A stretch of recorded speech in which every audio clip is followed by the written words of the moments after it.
Verset 1. Verset 1 à 4. L'échanson et le panetier en prison. L'échanson, le chef des échansons, de même du panetier. Le chef des échansons avait la surveillance des caves et présentait la coupe au roi, le chef des panetiers avait la direction de la cuisine. Verset 3. Chez le chef des gardes, chez Potiphar, dans la citadelle, dont il avait la haute surveillance.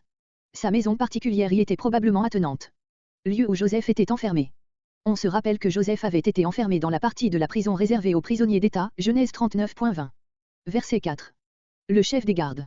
Potiphar étant le supérieur hiérarchique du gouverneur de la prison, c'est lui qui donne l'ordre de confier ces deux grands seigneurs aux soins de Joseph, qu'il connaissait. Ils furent quelque temps en prison. C'était un emprisonnement préventif, de là les égards avec lesquels on les traite. Verset 5. Versets 5 à 23. Les deux songes. Les Égyptiens attachaient une grande importance aux songes, qu'ils envisageaient comme des révélations du dieu Thoth. Les prêtres avaient seuls le droit d'en donner l'interprétation et c'était une de leurs fonctions les plus importantes. Verset 6. Qu'il était triste, parce que, mis au secret dans la prison, il ne pouvait avoir un prêtre pour interpréter ses songes, qui devaient avoir pour eux une importance particulière. Verset, émoticône n'en croyant pas ses yeux. Verset 8. Les interprétations ne sont-elles pas à Dieu? Dieu seul peut donner au prêtre l'interprétation des songes qu'il envoie, à défaut de prêtre, il donnera à Joseph la sagesse nécessaire pour en tenir lieu. Verset 9. Un CEP était devant moi. On a parfois nié, en se basant sur un passage d'Hérodote, qu'il y eut des vignes en Égypte. Mais on voit figurer sur les monuments, même les plus anciens, de nombreuses scènes ayant trait à la culture de la vigne et aux vendanges. On a même retrouvé des inscriptions indiquant la quantité de vin à fournir aux officiers et aux soldats. Verset 11. La coupe de Pharaon. On voit sur les monuments des représentations de coupes très artistement faites. Je pressais le jus. Non que le roi n'ait bu que du mou, mais l'échanson est transporté dans son rêve à l'époque des vendanges.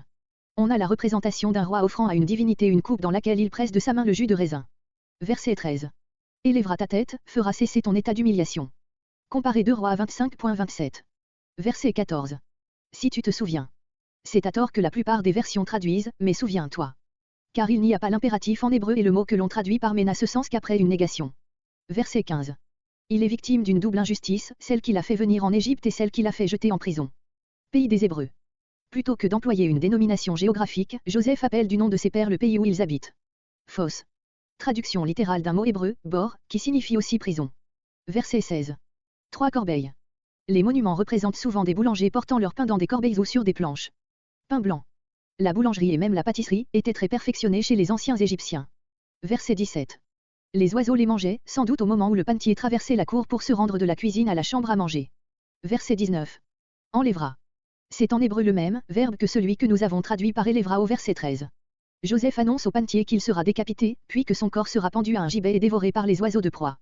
C'était pour les Égyptiens une terrible aggravation de la peine de mort, car ils estimaient que l'âme d'un mort dont le corps demeurait sans sépulture était condamnée à errer éternellement. Verset 20. Verset 20 à 23. Accomplissement des songes. Jour de naissance. Ici encore, les monuments sont venus confirmer l'exactitude du récit biblique. Ils nous renseignent même sur le cérémonial de la fête du roi, tous les officiers de la cour se rassemblaient ce jour-là, des prisonniers obtenaient leur grâce et les prêtres rappelaient au roi les principaux événements de l'année.